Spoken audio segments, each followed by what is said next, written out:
Uh, Assalamualaikum warahmatullahi ta'ala wabarakatuh. I am Abdul Shakur M. Tan, former governor of the province of Sulu. At ako'y tatakbo for governor. I'm running for governor this coming May elections in the province of Sulu. So I'm running under the Kampi party. All right. By the way, Governor, I understand in the past you have been governor of Sulu province and you have introduced a lot of reforms. You have introduced a lot of changes in the government. What are you planning to introduce again if you win as governor in the province? In the first place, I would like to continue with my what I have started, especially the matter of the peace and order situation in the province of Sulu, and of course, provide livelihood to our people in the province. Considering that the province of Sulu is at the top of the 20 poorest provinces in the country today. You are reported to be one of the most influential in Jolo Island or in Sulu, and you have been acclaimed as in the past. You have a lot of accomplishment under your name, and do you still the people of the Muslims in Sulu still expected to get more of this reforms that you have introduced in the past? Are you going to continue this, and under the government is really supporting the peace efforts in Jolo Island? I would attribute that to the performance of my political opponents in the province of Sulu, especially my predecessors and even my successor. And I was governor of the province, and there were other governors in the province of Sulu, and there is an incumbent governor. So I would think that this is a very good point of comparison. This has given the opportunity, to our people to compare our performances as governors or as administrators in the province of Sulu. And I would like to think that our people are even, I would say, hungry for leadership in the province of Sulu. I understand that the President Gloria Arroyo is really bent in putting peace once more and development in Jolo Island, and we understand that the President is always supporting this kind of achievement and supporting your candidacy. Do you expect more help from the government once you are elected as governor of Sulu province?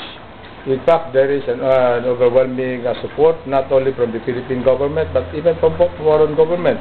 What is required now is a parallel program of local government to this program of especially foreign aid, such as the USA, the Canadian government, the European government, and all of these other foreign governments that are now providing support in terms of development in the province of Sulu. What is required is perhaps cooperation and support on the part of the local governments.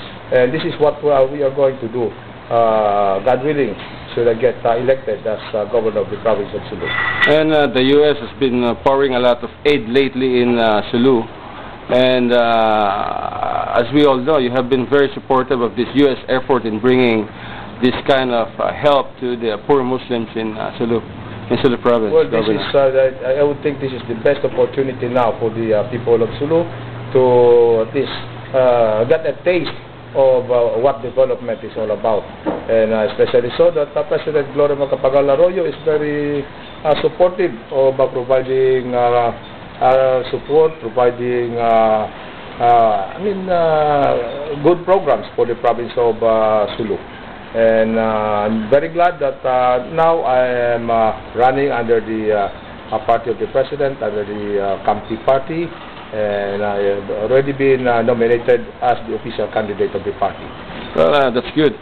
By the way, Governor Tan, may we know your platform, because the Muslims in Sulu province is waiting what the candidates of, would be telling them ahead of this May election. Pwede po bang masabi niyo sa vernacular, sa tausug, kung ano ang plataforma ng inyong pamahalaan ng kandidato? Muna-muna, subay paawnon ni namin kabuyanan, kahalan si namin Rayat Silupasug, mapaawon tayo ni bang maawon na namin biya mga kahatulan. Labi luban na amin sila pag-usahan nila pakanya panianom niya, suway amin wayron nakahiluhan, ini mga magbiasi sa pantun na simbya mga ini kasundaluhan, ini sarili, amin mga muna-muna, ini dahon ta magbitsara supaya makabalik papakanya kauman, inamin ini kataw tayong huranta niyo, mag-uusaha, magtatanom, at madto pa mga panyanom nila. Ini karuan niya, ini labiluban na aming mga pag-school, si namin kabataan tanyo. Yari mataod bihayaon, inang si parintay, banda si namin mga parinta, ini deng pakanya bangsa, ini mataod school, ini dihihinang katong tanyo, subay ini pa ini anak tanyo, subay kita nyo mag-ibog-ibog, mataod na kanakan si namin kaibanan niyo, pagkaitan nyo, ini engineer na, doktor na, abugaw na, maskal na, pulis, sundalo, kaginisan, sarili, subay kita nyo mag-ibog-ibog, ini papaiskulong tanyo, namin, ini kanakan tanyo. All right. Thank you very much, Governor Tan. Thank you very much. Thank you.